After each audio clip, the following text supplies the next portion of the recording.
Assalamualaikum warahmatullahi wabarakatuh. Ya, bertemu lagi dengan saya.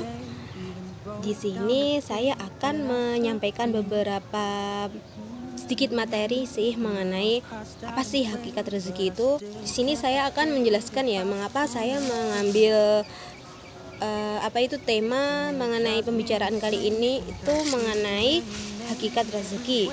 Karena zaman sekarang ini ya, banyak orang itu rela mengejar-ngejar dunia itu demi mendapatkan rezeki. Dan mereka itu apakah tahu tidak ya rezeki itu sebenarnya apa? Ya, kita langsung saja bahas ya, apa hakikat rezeki sendiri itu. Adapun definisi dari kata rezeki, yaitu secara bahasa berarti pemberian, dan secara istilah yaitu sesuatu yang telah diberikan Allah kepada hambanya sehingga hambanya itu merasakan ada manfaat dari sesuatu yang diberikan oleh Allah tersebut.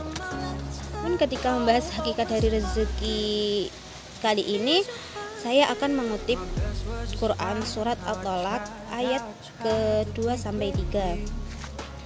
Bismillahirrahmanirrahim. Wa may yattaqillaha yaj'al lahu makhraja wa yarzuqhu min haitsu la yahtasib wa may yatawakkal 'alallahi fahuwa hasbuh innallaha balighu amrih qad ja'alallahu likulli syai'in qadara. Shadaqallahul 'azim. Dalam hal ini terdapat dua kata kunci ketika membahas mengenai rezeki itu sendiri, yaitu yang pertama saya menangkap ada 2 poin. Itu yang pertama takwa, dan yang kedua itu adalah tawakal. Yang pertama kita akan membahas apa sih takwa itu sebenarnya. Ketika kita membahas takwa ini, saya akan mengarahkan pada surat Al-Baqarah ayat 2 sampai 3 ya. Dzalikal kitabul la raiba fihi hudal lil muttaqin alladzina yu'minuna bil ghaibi wa yuqimunas shalah. Nah, dalam hal ini ternyata siapa sih orang yang bertakwa itu? Yaitu orang yang selalu mengerjakan sholatnya.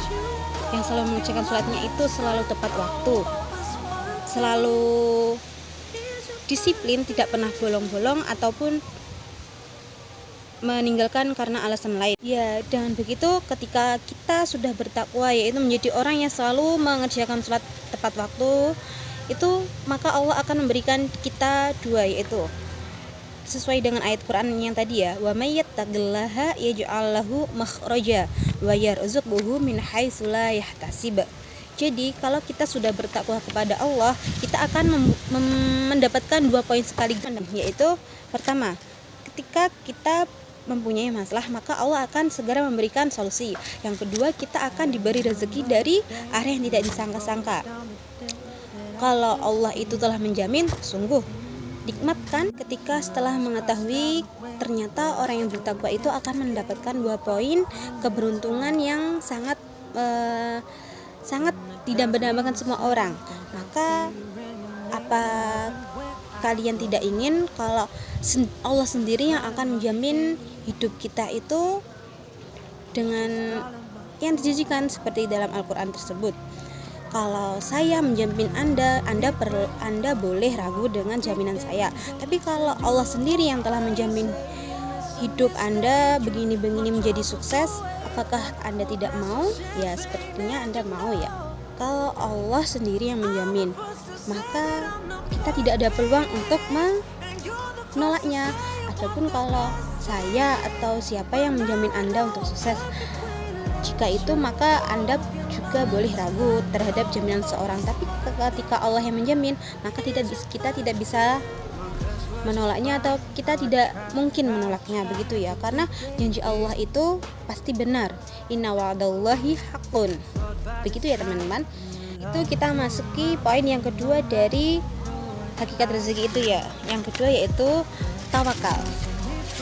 Apa sih tawakal itu? Tawakal adalah mewakilkan kepada Allah sesuatu di mana kita itu tidak mampu untuk mengerjakannya. Itulah yang dinamakan tawakal. Seperti ayat selanjutnya. Bismillahirrahmanirrahim. Wa may yatawakkal 'alallahi fahuwa hasbuh. Maka dalam hal ini Allah itu telah membantu kita menjadi akuntansi dan manajer bagi hidup kita. Jadi ketika kita butuh apa, maka Allah telah mencatatnya dan akan memberikannya kepada kita suatu saat nanti kalau kita itu membutuhkan.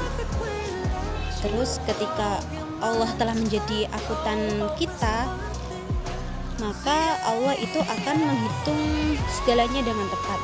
Seperti Allah telah menghitung anak kita besok itu berapa, butuh berapa, itu Allah telah siapkan semuanya dengan lengkap.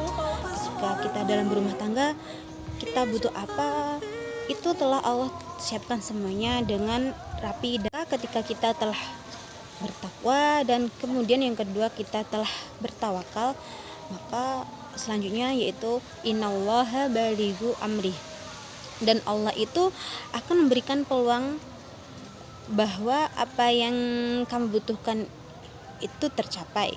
Jadi Allah itu telah menyampaikan kita dari titik yang terendah ke titik yang tertinggi. Dengan ayat selanjutnya yaitu qad ja'alallahu likulli syai'in qadra. Dalam hal ini Allah menegaskan kepada hambanya bahwa tenang-tenang saja wahai hambaku, bahwasanya aku ini telah bisa apa saja mengabulkan apa yang diminta oleh hambanya. Jadi dalam hal ini Allah itu menegaskan bahwa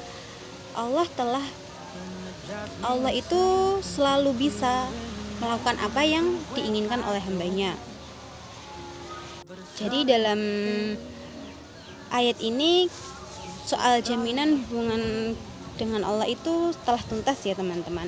Tinggal kita harus melakukan apa kedepannya supaya kita itu tetap bisa hidup, kita tidak lapar, kita tetap bahagia, dan kita tetap bisa sekolah sesuai dengan apa yang kita ingin.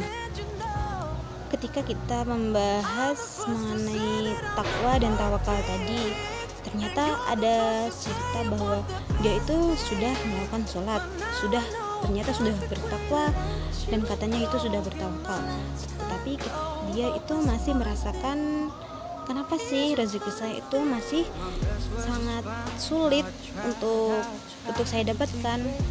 Ketika ada permasalahan seperti itu, ternyata itu dikembalikan kepada yang semula. Kenapa dikembalikan kepada permasalahan sholatnya? Jadi dalam hal ini ternyata di dalam urusan sholatnya itu ada yang tidak beres. Ketika itu ada yang tidak beres, maka kita harus cari solusinya. Dari kata sholat tersebut, apakah sih apa pengertian dari sholat itu? Yaitu as-sholatu hiya doa. Ya, sholat itu doa. Tapi yang sebenarnya itu sholat itu yaitu wasolat yaswilu swilatan fahuwa sholatun. Artinya itu hubungan. Jadi sholat itu yaitu tercapainya hubungan makhluk sebagai hamba kepada sang pencipta. Jadi itu ada penghubung yang kuat antara hamba dengan Tuhannya, yaitu Allah Subhanahu wa taala. Jadi dalam hal ini kenapa as-sholatu hiya doa? Karena doa itu yaitu suatu permohonan seorang makhluknya kepada Allah. Jadi dalam hal ini kalau kita sudah mengetahui hakikat dari sholat, kita sudah mengetahui apa itu sholat sebenarnya, maka kita akan mencapai apa sih sholat yang sebenarnya itu, sholat yang bagaimana yang benar, yang baik dan benar, gitu ya. Sekian dari penjelasan saya mengenai hakikat rezeki. Mohon maaf bila ada kata-kata yang kurang berkenan. Terima kasih atas perhatiannya. Wassalamualaikum warahmatullahi wabarakatuh.